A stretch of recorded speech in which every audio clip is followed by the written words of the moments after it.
Hello everyone and welcome to the short film Q&A for the Encounters Documentary Film Festival this year. My name is Hannah Fleisch and I am an intern with the Encounters Festival. I'm joined today by Zoe Ramushu, the director of the short film It Takes a Circus, Juggling Life on a Tightrope. Zoe Ramushu, one of the co-directors of this film, is a filmmaker and multimedia journalist currently producing her first two feature films in South Africa. She's recently completed two New York-based documentaries, which are currently on the festival circuit. A Reuters Institute Fellow at Oxford University, she chairs a committee for the Department of Sports, Art, and Agriculture, and is the co-founder of the women's organization SWIFT. She studied law and English and holds an MA and MSc from Wits University and Columbia University in New York, respectively. Sarah Collins is her co-director and is a Brown's Institute Magic Grant recipient, journalist, and documentary filmmaker, currently working at Axios on HBO. Their film, It Takes a Circus, follows a circus squad in Trenton, New Jersey. Its joyful and in-depth look at the squad, two young women in particular, Alia and Bree, makes for a fun, challenging, and incredibly engaging film. Thank you so much for joining me today, Zoe. Just firstly, I wanted to kind of ask where some of your topics of interest come in terms of journalism and documentary and how they brought you to this film. Okay, so I'm mainly interested in films about race and gender and their intersection. So, I mean, naturally, like in this film, particularly, it's telling the stories of young Black girls' lives. Obviously, people from marginalized communities is also something that's a subject matter of interest to me. And in terms of narratives, I'm always looking to tell inspiring narratives, empowering narratives, and basically people who are living their everyday lives and making the most of it. And I think definitely with It Takes a Circus, we see how these young women are not only making the most of it, they're doing an exceptional job of it. Something that Sarah and I both had in common is we knew we didn't want to make, a dark film, particularly at this time in both of our careers. We both wanted something that was inspiring and something that was like, would bring a bit of light into the world. So that was a joint vision that we had. I think that totally touches on it because the tone of the film is so incredibly fun and joyful, and it really embodies the kind of spirit that these women have within this space of the circus, despite some of the obstacles that they face otherwise. How did you and Sarah, as filmmakers, how were you able to strike that tone for this film? So one of the things that I will say unequivocally is that I think we were just reflecting the girls' voices. A lot of the feedback we've gotten from different screenings is that this film really actually carries, a young voice. It speaks to a young audience without being condescending. It speaks to them in their language and their tone, and that's something that both Sarah and I are quite proud of because we really wanted to give them a voice with this film. And in terms of, excuse me, in terms of just creating a balance, there was just, I mean, you can see it on screen. I think it reflects like these girls are just a bundle of fun. They're like always laughing, they're always joking. I think we actually had more fun filming the film than they had like being in it. Was like a really great experience. So there was a lot of that came across very naturally.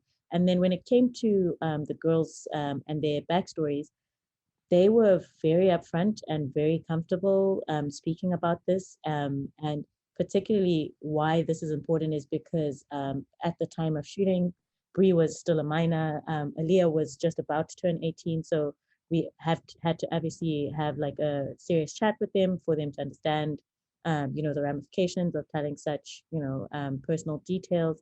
And that's something that we took very seriously in terms of what we could reveal and what we couldn't, but they were just willing to share. And I think that was one of the things that really inspired me, that this wasn't something that for them was like some hidden secret or some thing that they didn't want anyone to know. It was just, this is a part of my life and this is how I move on. Like as Aaliyah says, you've got to forgive and you've got to move on. So they were incredibly inspiring with that. And we wanted to make sure in terms of the tone of the film, that um, it reflected their attitudes, where it was that, you know, some of the things that have happened or continue to happen in their lives are just a tiny aspect and are not defining to who they are as people. So I'm glad that that came across. Completely. How did you manage to find the circus squad and this story specifically? So the story was found over a conversation in a New York cafe, as most documentaries are. So Sarah was having a chat with a stranger. She's a very friendly person. If she was here, you would have been able to tell. She's a very friendly person. So she struck up a conversation, and that's when she heard about the concept of social circus. So social circus is like it's not a new phenomenon, but it's basically it's a movement on its own. Um, and particularly with the Trenton Circus Squad, it's like an after school program, similar to the way like some of like personally like we grew up doing ballet or karate or you know those kind of extracurriculars. So we were like, oh wow, that's you know super interesting, and we took the train across. It's not very close because we were living both. Sarah and I were living in Manhattan, and the factory actually based in Trenton, so it was a bit of a distance. Um, and like I mentioned, Bree is someone who's just incredible. She lights up any room, and she was so camera ready. She was ready. She was fun. She was on from day one. And so I think we knew that we wanted to explore more, and this was before we knew anything about their backstories or anything. You know, we were just like, these kids are their vibe. You know, so yeah, so that's how we came about the story. Completely. Speaking about Brie specifically, I think it's incredible that throughout the filming, as kind of have the really unfortunate events of the pandemic and the devastating occurrence that led to the Black Lives Matter protests in the United States, it's incredible to see these women who are already dealing with a lot of these systemic issues that occur in the United States, and they completely respond to them through the circus. What was that experience watching them respond and adapt throughout the pandemic and the other events that happened at that time? Mm. I mean, I think that was something that was really interesting because Sarah and I are not very close in age to them, but we are like we're able to connect with them on that level, and I think that's why we're able to get access to them, and you know get really intimate with them in terms of their stories.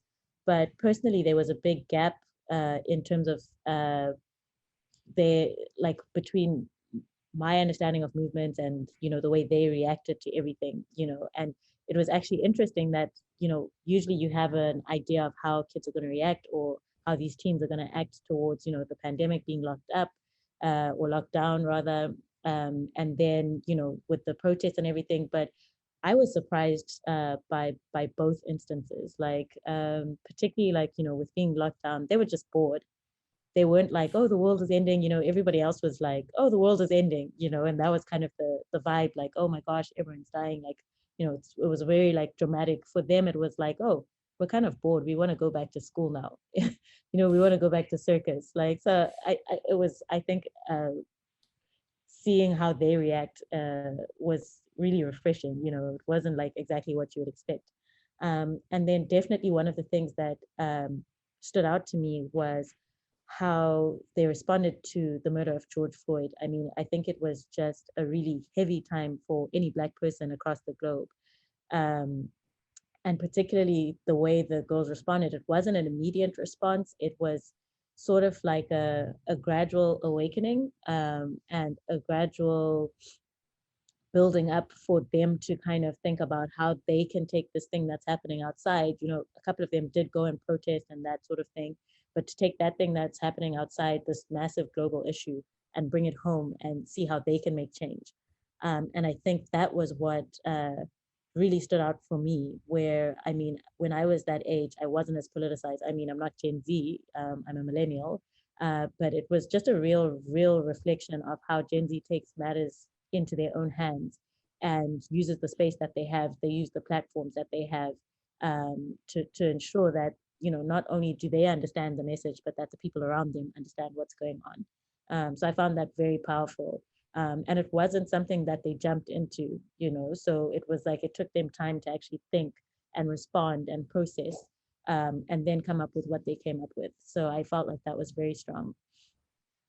Completely. And even the show that they eventually are able to put together, which is beautifully documented by your film, is also live streamed. Do you think that there was kind of an interesting relationship between you as people who were already documenting the circus, transitioning into their own use of the online and visual platforms in publicizing their messages and expressing themselves through circus?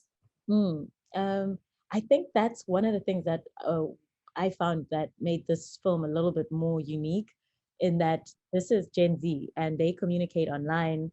You see that we have actually we took some of we used a lot of archival footage from their social media, because this is where they're at. This is where you also see who they are, or who they present themselves to be to the world. Like, so they both have like their TikToks where it's a boomerang, and like that's part of their intro. It's like, we really wanted to use their language to tell their story. And so obviously when the pandemic hit, Zoom isn't exactly their platform. So we had to find a lot of what they were doing, track them on social media.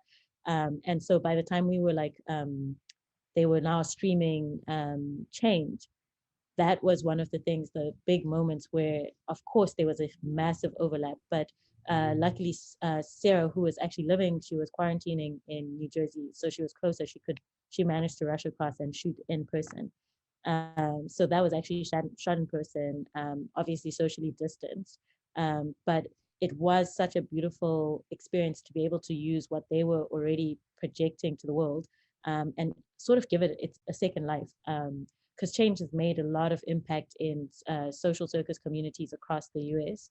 And hopefully this film also amplifies their voice and their message a little bit more. Yeah. Completely. Well, I so enjoyed the film. I think it's wonderful, and I'm so excited to everyone to be able to see it through Encounters. I was wondering what future plans you have, either in journalism or documentary filmmaking, either as a sole project or collaboratively with Sarah. So currently, Sarah and we are working on a book together. So that's something that we're working on together. As you know, she's currently working at Axios, which is a production company that does documentary films for HBO. I'm currently a Reuters fellow at Oxford. So I'm doing a paper that's basically a report on a year after George Floyd's murder, and just reporting on how newsrooms can diversify, and actually coming up with a test that journalism can use, in terms of, I don't know if a lot of you know the Bechdel test, but a similar thing for journalism. So that's what I'll be coming up with in the next couple of months. But I'm also working on a documentary in South Africa. I'm working on 2 feature films with a partner in South Africa as well. And then I have 2 films on the festival circuit. So that's kind of what I'm working on at the moment. Yeah. I'm so looking forward to seeing all that you do, and it's wonderful to see all the connections between like different mediums, both the work that you're making in film and in journalism. So thank you so much for joining us today and telling us about it. Okay, great. Thanks so much, Hannah. Thanks. Just quickly, I would love to thank the Encounters sponsors and partners who have helped make this festival happen. And thank you to everyone watching. You can find out more info about the festival by following us on social media or checking out our website. Encounters will see you virtually everywhere.